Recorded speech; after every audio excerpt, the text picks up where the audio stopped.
নমস্কাৰ, এই মুহূৰ্তত আহি পৰিছে ৰাতিপুৱাৰ কেইবাটাও বিগ ব্ৰেকিং নিউজ। আজি হৈছে 31 মাৰ্চ দিন মঙ্গলবাৰ আৰু এনেবোৰ গুৰুত্বপূৰ্ণ খবৰসমূহ নিতৌ চাবলৈ চেনেলটো ছাবস্ক্ৰাইব কৰি ভিডিঅ'টোত এটা লাইক কৰি দিব। এই মুহূৰ্তত জনাব লৈছোঁ আজি ৰাতিপুৱাৰ প্ৰথমটো এটা ব্ৰেকিং নিউজ।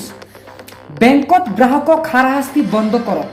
কিয় কাউণ্টাৰে ঘূৰি ফুৰিব লাগে গ্ৰাহক? এইবাৰ সাংসদ ৰাঘৱ চাড্ডাই বেংকত গ্ৰাহক যে ঘূৰি থাকে, কাউণ্টাৰে গ্ৰাহক ঘূৰি থাকে, তাক লৈ প্ৰশ্ন উত্থাপন কৰিছে। কামৰ নামত হাৰাশাস্তি বন্ধ কৰক। ৰেলৰ টিকট কটাৰ দৰে গ্ৰাহকৰ লাইন লাগে। সৰু কামৰ বাবেও কাউণ্টাৰে ঘূৰি ফুৰিব লাগে প্ৰত্যেকটা গ্ৰাহকে। ৮০ৰ পৰা ৯০ দশকৰ দৰে বেংক মানুহৰ আন্তঃগাঁথনি এতিয়াও উন্নত হোৱা নাই। গাঁৱৰ বেংক ব্যৱস্থা এতিয়ালৈকে উন্নত হোৱা নাই। ২১০০ কোটি টকা হেৰাইছে গ্ৰাহকে। বেংকৰ পৰা জনতাৰ তথ্য কেনেকৈ ফাদিল হয়, ইয়াক লৈ প্ৰশ্ন কৰিছে ৰাঘৱ চাড্ডাই। দেশৰ সাধাৰণ জনতাৰ ধন সুৰক্ষিত কৰিবলৈ দাবী জনাইছে ৰাঘৱ চাড্ডাই।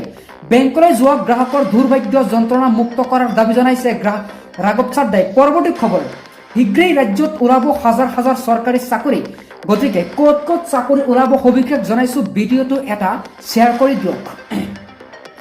ৰাজ্যত হাজাৰ হাজাৰ চাকৰি ওলাক লৈ মুখ্যমন্ত্ৰী হিমন্ত বিশ্ব শৰ্মাই কৰিছে কেইবাটাও ডাঙৰ মন্তব্য। অসম পুলিচত ওলাব চাকৰি, একেলগে ১ লাখ চৰকাৰী চাকৰি ওলাব ৰাজ্যত। অসম আৰক্ষীত ওলাব ২৫,০০০ পদ। শিক্ষা বিভাগত ওলাব ৭৫,০০০ পদ। ইফালে এটকাও ঘোষ নিদিয়াকৈ সকলোৱে পাব চৰকাৰী চাকৰি। হিমন্ত বিশ্ব শৰ্মাই কৰিছে এক ডাঙৰ মন্তব্য। যদি ৰাজ্যত ২০২৬ চনত নিৰ্বাচন যিটো হ'ব, তাত যদি জিকে, তেতিয়াহ'লে এনেদৰৰ প্ৰতিশ্ৰুতি পূৰণ কৰিব চৰকাৰে। অসমৰ ৰাইজে চুপ হৈ আছে, কিন্তু জুই কৰা নুমুৱা নাই। ছিংগাপুৰৰ বাবে জুবিন গাৰ্গ আছিল কেৱল এজন পৰ্যটক। যিহেতু ছিংগাপুৰত জুবিন গাৰ্গক হত্যা কৰা হৈছে, ছিংগাপুৰ আদালতে সাধাৰণ পৰ্যটক হিচাপে জুবিন গাৰ্গক চালে। ছিংগাপুৰ আদালতৰ ৰায়দানত আমি হাৰি নাযাওঁ।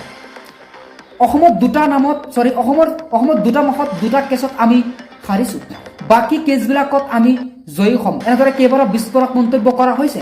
জুবিন গাৰ্গক হত্যা কৰা হৈছিল, সেয়া আমি জানো বা অসমৰ ৰাইজে জানে। অসমৰ ৰাইজ চুপ হৈ আছে, কিন্তু জুই কৰা এতিয়াও নুমুৱা নাই। জুবিন গাৰ্গৰ হত্যাকাৰীৰ ফাঁচি হ'বই লাগিব। জুবিন গাৰ্গৰ হত্যাৰ কাণ্ডক লৈ এইবাৰ জুবিনৰ বন্ধু পাৰ্থ গোস্বামীয়ে কৰিছে এনেদৰে কেইবাটাও বিস্ফোৰক মন্তব্য। পৰৱৰ্তী খবৰ, নিৰ্বাচনী প্ৰচাৰৰ মাজতে ৰাজ্যত সংঘটিত হৈছে এক ভয়ংকৰ ঘটনা।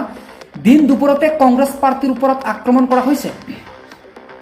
নদুৱাৰ সমষ্টিত কংগ্ৰেছৰ প্ৰচাৰৰ মাজতে এনেদৰে ঘটনা সংঘটিত কৰিছে ৰাইজে। প্ৰচাৰৰ মাজতেই কংগ্ৰেছ প্ৰাৰ্থী আক্ৰমণ কৰা হৈছে। বিজেপিৰ কাৰ্যকৰ্তাৰ বিৰুদ্ধে আক্ৰমণৰ অভিযোগ উত্থাপন কৰা হৈছে। পৰৱৰ্তী খবৰ, কোনে পাব কিমান আসন? এইবাৰ মুখ্যমন্ত্ৰী হিমন্ত বিশ্ব শৰ্মাই নিজ মুখেৰেই নিৰ্বাচনৰ ফলাফল ঘোষণা কৰি দিলে। তেওঁ কেইবাটাও বিস্ফোৰক মন্তব্য কৰিছে, ফলাফল ঘোষণা কৰিছে। সবিশেষ জনাইছোঁ, কোনে কিমানটা আসন লাভ কৰিব ৰাজ্যত, এইটো জনালে হিমন্ত বিশ্ব শৰ্মাই কৰে যে বিজেপি চৰকাৰ ৰাজ্যত আসন লাভ কৰিব কিমানটা, ৯০খন আসন লাভ কৰিব বিজেপি মিত্ৰজোঁট দলে। ইফালে কংগ্ৰেছে কেৱল ১৫ৰ পৰা ১৭খন আসন লাভ কৰিব ৰাজ্যত। আনফালে AIUDF লাভ কৰিব কেৱল ৫ৰ পৰা ৬খন আসন। ৰাইজৰ দলে এখন আসন পাব আৰু অজাপে পাব কেৱল শূন্য। উজনি অসমত খতম হৈ যাব কংগ্ৰেছ। এই একেলগে কেইবাটাও বিস্ফোৰক মন্তব্য কৰিছে। কংগ্ৰেছে সৰ্বকালৰ অভিলেখ ভংগ কৰিব এইবাৰ ২০২৬ চনত। পৰৱৰ্তী খবৰ, মুছলমানলৈ হিমন্ত বিশ্ব শৰ্মাই কৰিছে কেইবাটাও ডাঙৰ মন্তব্য। ৰাজ্যত কোনো মুছলমানকে কৰা নহ'ব উচ্ছেদ। এইবাৰ উচ্ছেদক লৈ কেইবাটাও বিস্ফোৰক মন্তব্য কৰিছে হিমন্ত বিশ্ব শৰ্মাই।